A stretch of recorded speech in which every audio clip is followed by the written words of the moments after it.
السلام عليكم ورحمة الله. السلام عليكم ورحمة الله.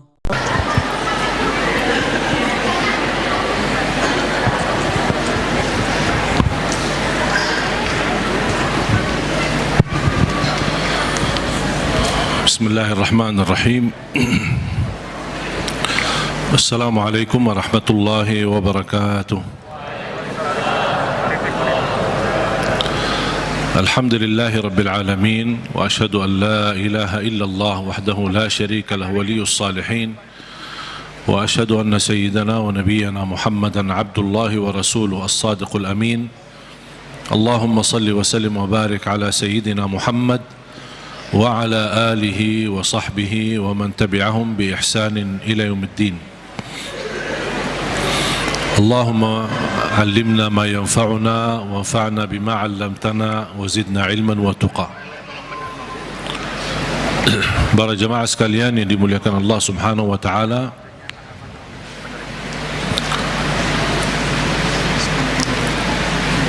begitu luar biasa kemuliaan Al-Quran untuk kita. Kita terpilih menjadi umat Nabi Muhammad sallallahu alaihi wasallam, menjadi ummatul Quran. Quran yang abadi, Quran yang suci, dijamin tidak ada celah di dalamnya, tidak ada kesalahan, tidak ada kebatilan. Bahkan dalam lindungan Allah Subhanahu wa taala, dari bentuk makna, arti, isinya, tulisannya, halam-halamannya, dan semua dilindungi oleh Allah Subhanahu wa taala. Sebagaimana janji Allah, inna nahnu nazzalna dzikra wa inna lahu lahafizun. Kami telah menurunkan Al-Quran dan kamilah yang menjaganya. Termasuk terjaga ahlul Quran. Bukan hanya Al-Quran sendiri yang terjaga, tetapi ahlul Quran pun dijaga oleh Allah Subhanahu wa taala. Bahkan salah satu lindungan Allah Subhanahu wa taala kepada kita melalui Al-Quran, akan dilindungi oleh Allah ahlul Quran dari siksa neraka Jahannam.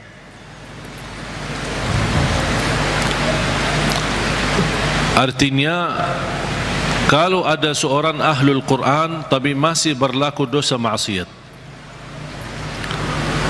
dan seandainya dihukum oleh Allah untuk masuk neraka sementara, untuk disucikan dan membersihkan dari dosa dan maksiat, neraka pun tidak akan mampu menghanguskan kulitnya dan tidak akan mampu membakar hatinya, karena isinya Al-Quran.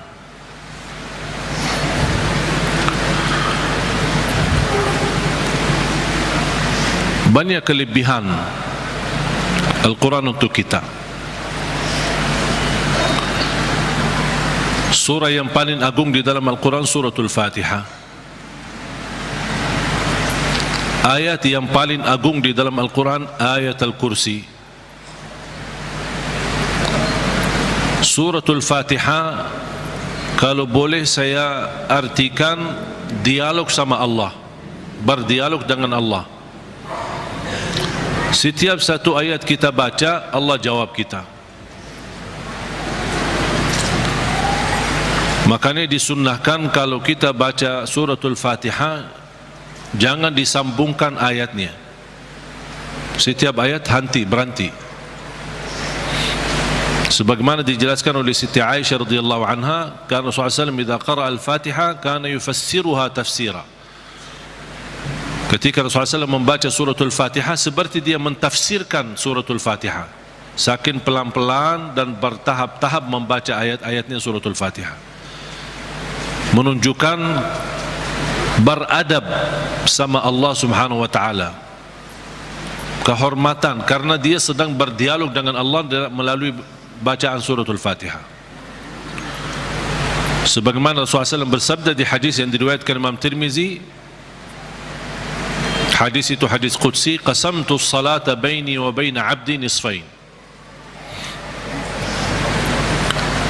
Aku telah membagikan salat antaraku dan hambaku, kata Allah, menjadi dua bagian.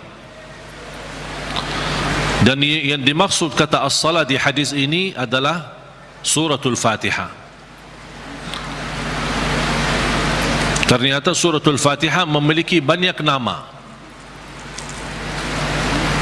Disebutkan nama di antara lain Al-Fatihah, Ummul Kitab, Ummul Quran, As-Salah, Asy-Syafiyah, Ar-Raqiyah, Al-Waqiyah, menyembuh segala penyakit, melindungi dari segala bahaya, gangguan, godaan, bahkan bisa menjadi ruqyah. Orang yang tidak fahami ruqyah dan sulit mencari orang yang meruqyahi, lebih baik kita ruqyah diri sendiri. Sering orang bertanya, saya tidak faham ayat-ayat ruqyah, cukup dengan suratul Fatihah. Suratul Fatihah sudah mewakili semua ayat-ayat untuk meruqyah diri sendiri, menjadi rutin dibaca. Boleh jadi wirid, setiap hari kita baca Al-Fatihah 10 kali, 20 kali, 100 kali, semampu kita. Jadi wirid, keberkahannya luar biasa. Boleh menjadi doa dalam air minum kita. Setiap mau minum air dalam botol atau gelas, kita baca Al-Fatihah, tiup di dalam air, kemudian minum. Itu menjadi obat. Biasakan anak-anak kita minum air yang sudah dibacakan dalamnya suratul Fatihah. Jangan menunggu kiai, ustaz, habib datang untuk membacakan Al-Fatihah dalam air. Kita sendiri belajar. Baca 3 kali boleh, 1 kali boleh, 7 kali boleh. Habis itu tiup dalam air, boleh 3 kali. Kemudian silahkan minum, kasih kepada anak-anak kita.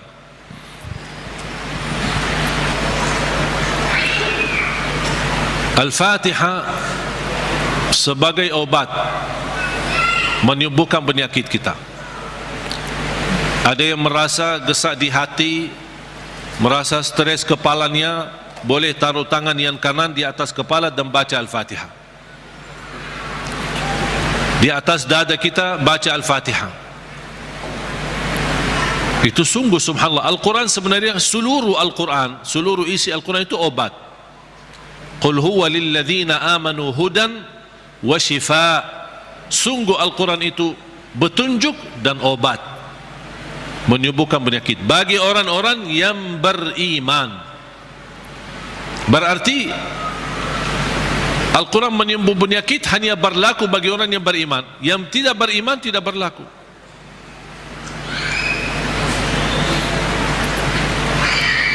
Dan banyak hadis yang menunjukkan Al-Fatihah itu sebagai ruqyah.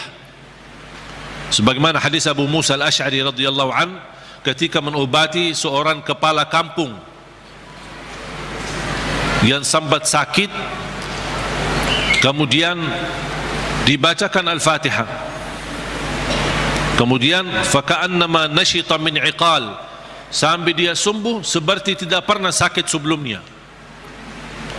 Dan mereka mencerita ketika mereka pulang ke Madinah bertemu Rasulullah SAW, mereka mencerita apa yang terjadi bersama orang kampung. Di antaranya kepala kampung yang sedang sakit, dibacakan Al-Fatihah, dia sembuh. Rasulullah SAW bersabda, wa ma yudrika annaha ruqyah. Dari mana wahai Abu Musa kamu tahu itu ruqyah? Itu menunjukkan Rasul setuju dengan perilaku Abu Musa Al-Asy'ari. Kembali kepada hadis yang diriwayatkan Imam Tirmizi, hadis yang qudsi, qasamtu salata baini wa baina abdi nisfain. Aku telah membagikan salat antaraku dan hambaku. Ini Allah yang sedang bicara di hadis qudsi itu. Berarti salah satu nama suratul Fatihah As-Salah namanya. Kenapa dinamakan As-Salah? Karena tidak sah salat kita tanpa suratul Fatihah. Qasamtu salata baini wa baina abdi nisfain. aku telah membagikan salat itu antaraku dan hambaku dua bagian. فَإِذَا قَرَأَ عَبْدِي الْحَمْدُ لِلَّهِ رَبِّ الْعَالَمِينَ قَالَ اللَّهُ حَمَدَنِي عَبْدِي. Ketika hamba berkata Alhamdulillahi Rabbil Alamin, qala Allah jawab. Cuba bayangkan jemaah sekalian, setiap satu ayat dari suratul Fatihah kita baca, Allah jawab kita. Makanya layaknya adab yang sempurna, jangan sambungkan suratul Fatihah. Allah jawab, kita hayati jawaban Allah subhanahu wa ta'ala. Alhamdulillahi Rabbil Alamin, Allah menjawab, hambaku telah memujiku. Alhamdulillahi Rabbil Alamin. Qala Allah hamadani abdi, hambaku telah memujiku. Ar-Rahmanir Rahim, qala Allah majjadani abdi, hambaku telah mengagungkanku. Malik Yaumiddin, qala Allah athna alayya abdi, hambaku telah memuliakanku. Allah jawab setiap ayat. Iyyaka na'budu wa iyyaka nasta'in, Allah jawab, ini antaraku dan hambaku. Na'budu itu Allah, nasta'in kami memohon pertolongan kepada Allah. Berarti ada dua bagian. Ini antaraku dan hambaku, kata Allah. Ini ada bagian untukku, ada bagian untuk hambaku. Iyyaka na'budu wa iyyaka nasta'in. Dan terpilih kata nasta'in memang sangat pas. Kenapa tidak terpilih iyyaka na'budu wa iyyaka natawakkal? Iyyaka na'budu wa iyyaka nasbir. Iyyaka na'budu wa iyyaka nu'min. Kenapa terpilih kata nasta'in? Karena kita tidak mampu menyempurnakan ibadah sebagai hak Allah tanpa pertolongan dari Allah. Berarti cocok kata nasta'in. Imam Ibnul Qayyim membuat satu buku gara-gara kalimat ini, Iyyaka na'budu wa iyyaka nasta'in. Bukunya 2 jilid, lebih dari 400 halaman, hanya membahas Iyyaka na'budu wa iyyaka nasta'in, Madarijus Salikin fi manazili iyyaka na'budu wa iyyaka nasta'in. Sudah ada dalam bahasa Indonesia. Atau silahkan, kalau keberatan membeli bukunya mungkin mahal, bisa anda download di Google, Syekh Google. Buka nama bukunya Madarijus Salikin fi manazili iyyaka na'budu wa iyyaka nasta'in. Selain buku ini yang sangat bagus yang dimiliki oleh Imam Ibnul Qayyim, buku yang kedua adalah Zadul Ma'ad. Zadul Ma'ad. Kata guru saya, fantasnya dan layaknya setiap orang muslim menyimpan buku ini di samping tidurnya, di tempat tidurnya. Sebelum mau tidur, baca walaupun 1 halaman dari buku itu. Kenapa? Karena buku Zadul Ma'ad termasuk buku yang terbagus membahas ibadah-ibadah dan sehari-hari Nabi Muhammad. Dan kita bisa terapkan setiap hari. Ini baca amalannya apa, ini baca amalannya apa. Gimana tidurnya Rasul, gimana ibadahnya Rasul, gimana zikirnya Rasul, gimana makanannya Rasul, gimana perginya dan jalannya Rasul. Itu semua dibahas dalam buku itu, Zadul Ma'ad. Silahkan buka di Google juga. Banyak Syekh Google hebat itu, semua ada. Karya Imam Ibnul Qayyim. Kalau anda bisa beli 2 buku ini atau bisa download di internet, itu sangat bagus. Sudah ada dalam bahasa Indonesia. Iyyaka na'budu wa iyyaka nasta'in, qala Allah, ini antaraku dan hambaku, dan apapun yang hambaku minta aku berikan. Coba gimana jawaban Allah? Iyyaka na'budu wa iyyaka nasta'in, ini antaraku dan hambaku, apapun hambaku meminta aku berikan. Habis itu apa yang diminta oleh hamba? Minta apa? Ihdinas siratal mustaqim. tetap Allah masih jawab, ini untuk hambaku. Ihdinas siratal mustaqim, siratal ladzina an'amta alaihim. Allah jawab, ini untuk hambaku. Ghairil maghdubi alaihim waladdallin, ini untuk hambaku. Artinya Allah kabulkan doanya, karena ini doa. Makanya kita tutupi amin. Apa arti amin? Allahumma stajib, ya Allah mohon diterima. Itu makna amin. Mohon ya Allah, terima permohonan kami.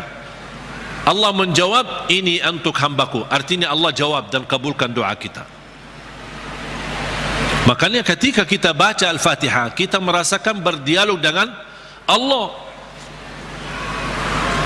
Dan suratul Fatihah, dua macam doa ada di dalamnya. Ada dua macam doa. Doa ibadah dan doa masalah. Bukan masalah ya. Masalah. Doa ibadah dan doa masalah. Apa beda doa ibadah sama doa masalah? Ini ada dua macam doa, dan dua-duanya ada di dalam suratul Fatihah. Doa ibadah yang isinya memuji Allah tanpa meminta. Doa ibadah memuji Allah tanpa meminta, tidak ada permintaan. Contoh, Alhamdulillahi Rabbil Alamin. Apa permintaannya? Tidak ada. Cuman artinya apa? Memuji Allah. Segala puji bagimu ya Allah. Dan tidak ada kata yang terindah daripada kata Alhamdu, karena Alhamdu sudah mewakili semua segala pujian. Artinya jamaah sekalian, kalau ada di antara kita yang tidak faham cara yang terbaik memuji Allah, tidak hafal kata-kata yang panjang dan indah, tidak hafal Asmaul Husna, aku ingin memuji Allah, cukup satu kata, Alhamdulillahi Rabbil Alamin, mewakili segala pujian. Makanya kata ini sangat luar biasa. Kalau diartikan dalam bahasa Arab, segala puji bagimu ya Allah, artinya semua pujian bagimu ya Allah, segalanya. Makanya disebut kata itu doa ibadah, karena isinya memuji Allah tapi tidak meminta, tidak meminta apa-apa.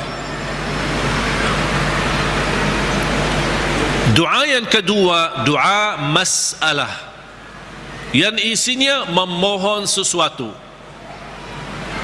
Memohon sesuatu. Contoh, ihdinas siratal mustaqim.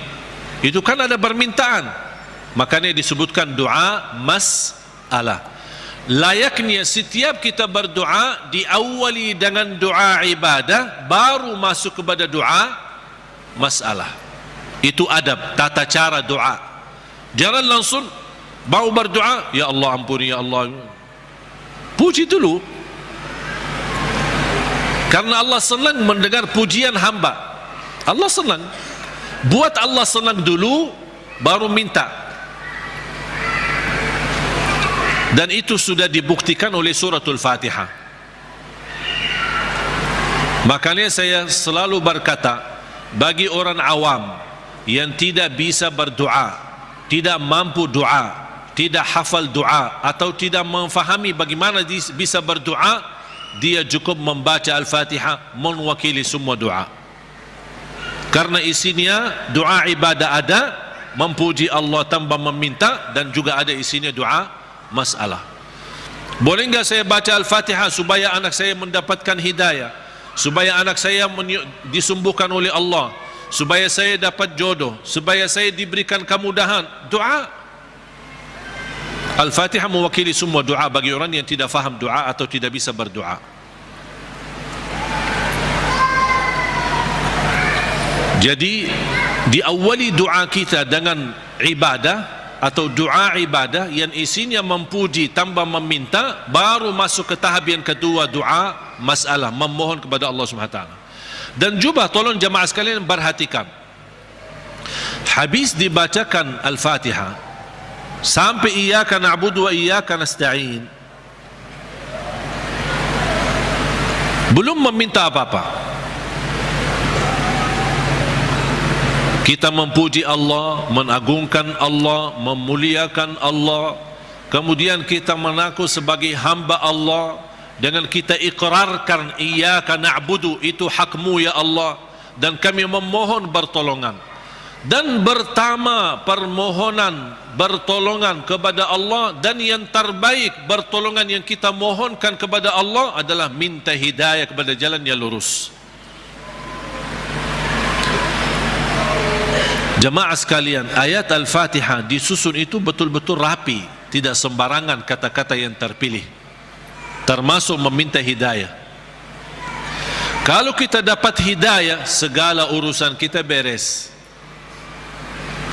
Karena kata ihdinas siratal mustaqim bukan berarti kita memohon hidayah kepada jalan yang lurus dalam hal agama, itu tidak, bukan hanya itu saja. Tapi ihdinas siratal mustaqim dalam mengurusi rumah tangga, ihdinas siratal mustaqim dalam mendidik anak, ihdinas siratal mustaqim dalam mencari nafkah dan rezeki, ihdinas siratal mustaqim dalam kehidupan kami sehari-hari, ihdinas siratal mustaqim dalam beribadah, ihdinas siratal mustaqim dalam ikhlas, ihdinas siratal mustaqim dalam sabar, ihdinas siratal mustaqim dalam syukur. Semua hal-hal yang kita butuhkan, dunia maupun akhirat, ibadah maupun tidak ibadah, beramal apapun, kita memohon petunjuk hidayah kepada jalan yang lurus. Artinya kita memohon melalui ayat ini, kita berharap segala aktivitas kita bisa mendapatkan yang terbaik di jalan Allah. Ihdinas siratal mustaqim, berilah Allah petunjuk kepada jalan yang lurus, yang terbaik. Yang terbaik ikhlas, yang terbaik rumah tangga, yang terbaik mendidik anak, yang terbaik dalam menjaga diri, yang terbaik melindungi diri, yang terbaik mencari nafkah dan rezeki, yang terbaik mencari kerjaan yang baik, yang terbaik dalam beribadah, yang terbaik dalam tahajud, yang terbaik dalam majlis ilmu, yang terbaik dalam menghafal Al-Quran. Semua kita berharap melalui ihdinas siratal mustaqim sudah termasuk segala yang kita inginkan, dan kita hanya meminta bukan sesuatu yang baik tapi yang terbaik. Ihdinas siratal mustaqim. Contohnya seperti apa? Siratal ladzina an'amta alaihim, ya Allah kami memohon petunjuk kepada jalan yang lurus sebagaimana ada hamba-hambamu yang telah mendapatkan karunia nikmat-nikmatmu. Siratal ladzina an'amta alaihim, ya Allah kami ingin dapat seperti mereka. Seperti Sayyidina Abu Bakar, seperti Sayyidina Umar, seperti Sayyidina Utsman, seperti Sayyidina Ali, seperti Siti Khadijah, seperti Siti Aisyah. Kita ingin seperti mereka, siratal ladzina an'amta alaihim. Janganlah ya Allah seperti orang-orang yang dimurkai oleh Allah atau orang yang tersesat. Ghairil maghdubi alaihim waladdallin. Ya Allah jauhkan, lindungilah kami dari situ, dari hal-hal yang mendapatkan kemurkaan-Mu. Kami tidak mau. Kami mau sebagaimana hamba-Mu yang telah menerima karunia nikmat-nikmat, siratal ladzina an'amta alaihim. Itu yang kami mau ya Allah. Tapi jangan di jalan orang-orang yang dimurkai Allah dan orang-orang yang tersesat. Apa beda al-maghdubi alaihim waladdallin? Bedanya apa? Orang yang dimurkai Allah sama orang yang tersesat. Orang yang dimurkai Allah yang memiliki kemampuan ilmu tapi tidak menggunakan ilmu untuk mendekatkan diri kepada Allah, sombong. Mereka berilmu tapi sayang sekali ilmu yang mereka dapatkan hanya ingin menunjukkan kelebihan diri, menunjukkan dirinya sebagai orang yang hebat, bukan untuk digunakan untuk mendekatkan diri kepada Allah.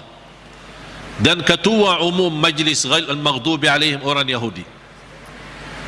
Ketua umum majlisnya orang Yahudi. Yahudi adalah kelompok atau golongan yang berilmu tapi mereka mendapatkan kemurkaan Allah karena mereka tidak pernah menggunakan ilmu tersebut. Justru kecerdasan mereka dengan kehebatan ilmu mereka, mereka menggunakan untuk mensusahkan umat. Paling hebat ilmu ekonomi Yahudi, paling hebat ilmu media Yahudi. Makanya sekarang mereka seluruh media itu dimiliki oleh Yahudi. Ekonomi dunia dikuasai oleh Yahudi, karena mereka punya ilmu. Tapi mereka kenapa kuasai? Bukan untuk digunakan untuk kemudahan bagi manusia, tapi justru mereka menggunakan untuk kemanfaatan buat mereka sendiri. Makanya Allah murka terhadap mereka. Waladhdallin, orang-orang yang tersesat, yang suka mengamalkan amalan-amalan tapi tidak ada ilmunya. Kenapa kamu lakukan? Tidak tahu, saya cuma suka itu, tapi tidak ada ilmunya. Contohnya, ketua umum majlis Waladhdallin adalah Nasrani. Nasrani ahli ibadah, beda sama orang Yahudi. Kalau Yahudi ahli ilmu, kalau Nasrani ahli ibadah. Bahkan mereka menggunakan rahbaniyah, memaksakan diri beribadah sepanjang hari. Sampai ada yang mendiamkan diri di sebuah tempat yang tidak bisa ditinggalkan, tidak mau nikah, tidak mau makan daging, tidak mau makan ini segala. Ini semua dilakukan oleh mereka. Itu yang tidak ada dasarnya, berlebih-lebihan. Islam melarang kita berlebih-lebihan beribadah.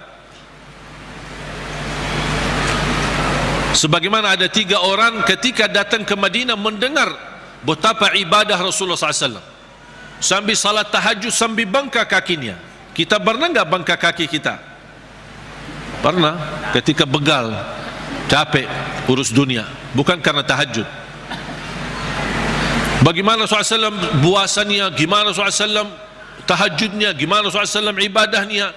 Ada 3 orang mendengar berita-berita, sambil mereka merasa, aduh, kalau Nabi Muhammad begitu luar biasa ibadah ini, gimana kita? Sambil ada di antara mereka yang berkata, kalau memang begitu ibadah Rasulullah SAW, saya akan berpuasa, tidak akan buka. Artinya mau berpuasa setiap hari, sepanjang hayatnya, sepanjang hidupnya. Bukan tidak makan sama sekali, tetap makan, tapi maksudnya setiap hari mau puasa sampai mati. Yang satu lagi kata orang, saya akan tahajud, tidak akan tidur. Yang ketiga berkata, saya tidak akan nikah, karena dia merasa terhina, atau merasa dirinya rendah, atau merasa dirinya tidak ada artinya dibanding ibadah Rasulullah SAW. Kalau Rasul saja yang diampuni Allah begitu luar biasa hebat ibadahnya, aku merasa malu, ya udah saya tidak mau nikah. Mengapa? Agar saya kosongkan waktu saya untuk beribadah, mendekatkan diri kepada Allah. Ada di antara mereka yang di riwayat lain disebutkan, saya tidak mau makan daging. Berita ini, bercakapan mereka ini, berbicaraan mereka ini sampai ke telinga Rasul. Rasul naik mimbar.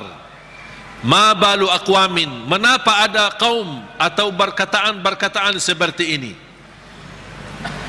Inni la atqakum lillah wa akhsyakum lah. Aku yang paling takwa kepada Allah dan paling takut kepada Allah.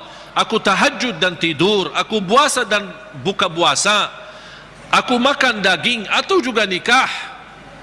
Rasul menceritakan ini semua tidak akan menghalangi kita kalau kita mau bersungguh-sungguh beribadah. Itu yang disebutkan kata rahbaniyah yang sering dilakukan oleh Nasrani. Makanya kita memohon petunjuk pada jalan yang lurus, tapi jangan sampai kepada jalan yang dimurkai Allah atau jalan yang tersesat. Kami tidak mau punya ilmu tapi tidak pernah gunakan ilmu untuk mendekatkan diri kepada Allah. Saya tidak mau juga beramal tanpa ilmu, karena saya khawatir nanti jadi orang yang tersesat. Amin. Allahumma terima. Ya Allah, mohon diterima.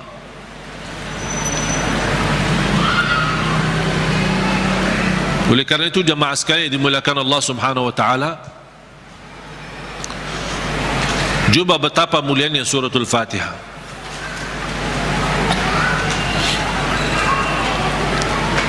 Saya hanya menyampaikan sejarah singkat. Saya belum membahas sejarah detail. Mulai dari Bismillahirrahmanirrahim, mulai dari Alhamdu, bagaimana, kenapa ada al, dan apa arti daripada al, kenapa terpilih Alhamdulillahirrabbilalamin menjadi ayat yang pertama. Ada juga berbeda pendapat Bismillahirrahmanirrahim adalah ayat yang pertama. Makanya kalau sebagian ulama menganggap Bismillahirrahmanirrahim ayat yang pertama, makanya dijahar dalam salatnya. Makanya kita perhatikan rata-rata Al-Quran itu selalu Bismillahirrahmanirrahim. Al-Fatihah ada ayat nomor 1. Dibandingkan Bismillah di surah yang lain tidak ada angka. Betul? Karena itu berbeda pendapat antara ulama. Apakah Bismillah itu salah satu ayat dari suratul Fatihah atau tidak? Walaupun sebagian besar memilih Bismillah salah satu dari surat Al-Fatihah, sebagian besar. Sebab ayat suratul Fatihah ini Bismillah, apakah ayat pertama atau tidak, muncullah persoalan yang kedua, apakah boleh jahar atau tidak. Kalau tidak dijahar, tetap boleh atau tetap mewajibkan atau membaca Bismillah. Bagi orang yang suka baca sir, tetap baca Bismillah, karena dia sebagian dari surat. Jangan Allahu Akbar baca doa iftitah langsung Alhamdulillahirrabbilalamin. Mana Bismillahnya? Tetap dibacakan walaupun sir, tidak dijahar. Menurut saya bagi soal jahar atau sir tidak masalah. Keras suara atau tidak keras suara tidak masalah. Bagi saya tidak masalah. Dan saya selalu sesuaikan. Masjid yang suka keraskan suara dengan Bismillah, saya suka tanya kalau diminta jadi imam. Kalau jahar Bismillah, saya jahar. Kalau disirkan, tidak dikeraskan, saya tidak keraskan. Kunut subuh, kalau dia masih baki kunut subuh dan saya diminta jadi imam, saya baki kunut subuh.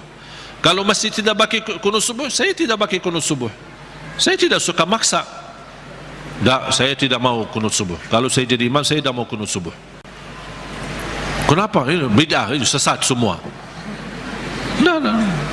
Gampang, alhamdulillah, hal berbedaan tidak masalah. Yang saya paling suka masjid netral. Ketika saya masuk masjid, saya suka tanya ketika diminta jadi imam, karena mereka berharap mudah-mudahan ini. Padahal saya suka mundur, saya tidak mau jadi imam karena pensiun jadi imam. Tapi kadang-kadang jamaah mengharapkan, barangkali niatnya mengharap berkahnya, mengharap apalah gitu. Akhirnya saya harus turuti permintaan mereka. Tapi saya suka tanya, jahar Bismillah atau tidak, qunut subuh atau tidak, habis salat zikir atau tidak, doa atau tidak, bisa disesuaikan. Karena ini semua hal berbeda pendapat. Saya suka masjid netral. Ketika saya tanya, bebas. Mau jahar boleh, tidak jahar boleh, kunut boleh, tidak kunut boleh, bebas kami, tidak masalah. Kita ikuti imam, yang penting kita salat. Dan itu yang kita perlukan, masjid yang netral, tidak fanatik, supaya kita bisa bersama-sama.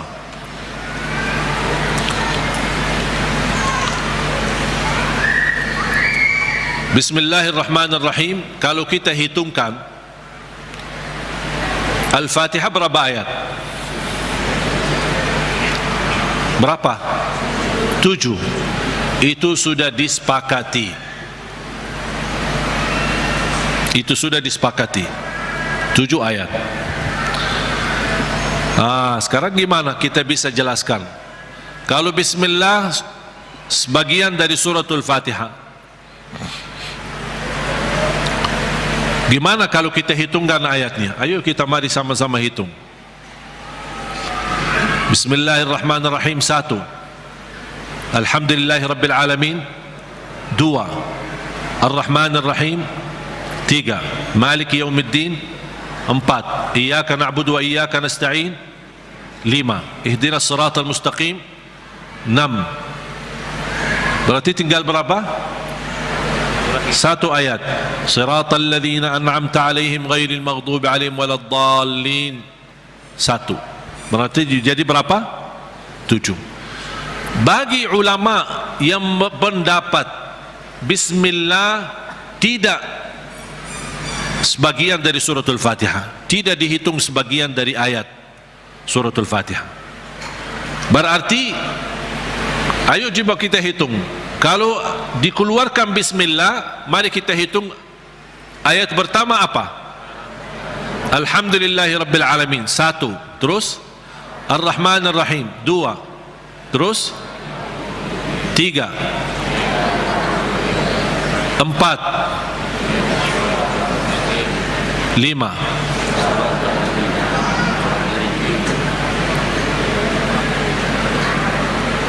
Ini kan 1. Siratal ladzina an'amta 'alaihim ghairil maghdubi 'alaihim waladdallin, 1. Berarti berapa? 6. Terus 7-nya mana? Siratal ladzina an'amta 'alaihim putus ghairil maghdubi 'alaihim. Ulama yang menganggap Bismillah tidak sebagian dari ayat suratul Fatihah, Siratal ladzina an'amta 'alaihim, stop, 1 ayat. Itu yang menjadi yang ke-6. Ghairil maghdubi 'alaihim waladdallin yang ke-7. Karena Siratal ladzina an'amta 'alaihim sudah sempurna makna. Kalau kita berhenti sudah selesai, makna jelas, sempurna, tidak ada kaitan dengan selanjutnya.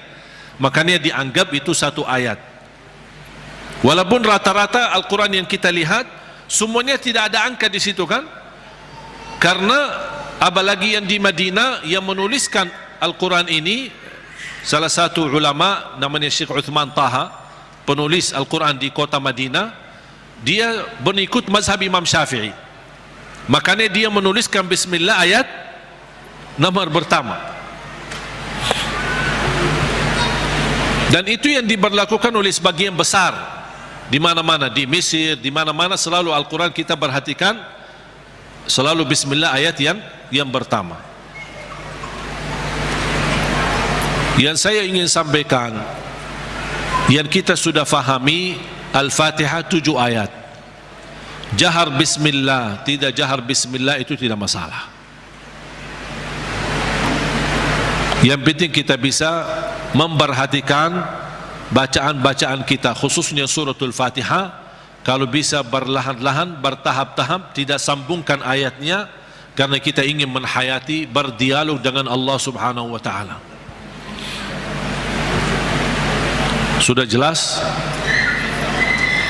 Oleh karena itu jamaah sekalian, mari kita sama-sama belajari dalami suratul Fatihah, surah yang paling agung di dalam Al-Quran, surah yang luar biasa, memiliki keistimewaan, memiliki keberkahan yang dahsyat.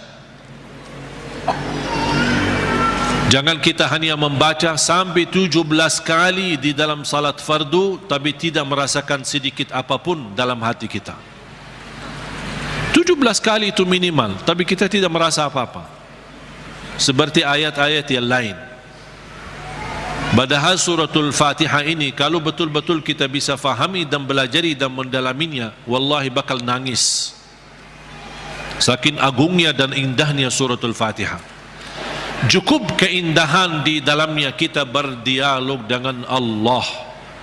Kita hamba yang masih banyak dosa, yang masih kotor, yang tidak banyak kekurangan, yang tidak banyak sempurna, banyak kekurangan ikhlas kita dan banyak kekurangan khusyuk kita. Tapi ketika kita baca Al-Fatihah, Allah masih berkenan menjawab kita di setiap ayat yang kita baca. Oleh karena itu hayati Bismillahirrahmanirrahim dengan artinya dan maknanya yang segitu dalam. Alhamdulillahirabbil alamin, segala puji bagimu ya Allah. Dan Allah menjawab kita, hambaku telah memujiku. Makanya saya senang ketika baca Al-Fatihah, apalagi kalau lagi sendirian, lebih menikmati. Ketika jadi imam memang terbatasi.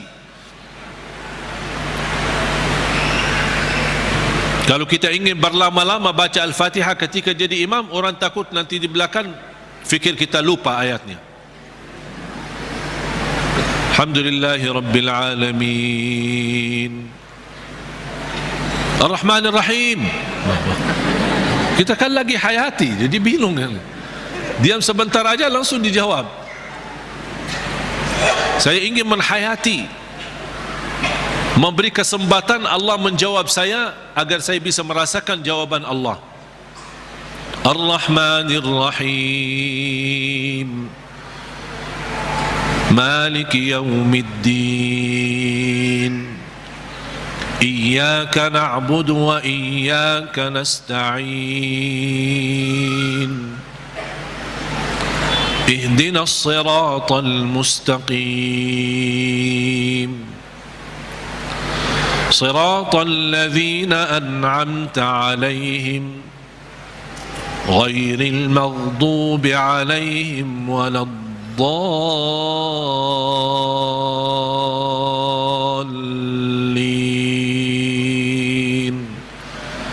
Amin. Amin sama seperti baca Yasin. Gimana baca Yasin? Yasin. Gitu? Betul? Gimana? Yasin. Gimana baca Yasin? Yasin. Amin. Kita sering waladdallin. Amin. Apalagi anak-anak. Amin. Yasin. Sebagaimana dijelaskan oleh Imam Ibn Kathir rahimahullah dalam tafsirnya. Mudah-mudahan pertemuan ini kita kupas walaupun sedikit dari suratul Fatihah. Mudah-mudahan insyaAllah menjadi bahan ilmu buat kita untuk ke depan kita bisa menhayati dan bisa dalam membaca suratul Fatihah di dalam salat maupun di luar salat, kita bisa merasa tersuntuh hati kita. Kalau Al-Fatihah ini bisa nyambung ke hati kita, itu subhanallah luar biasa.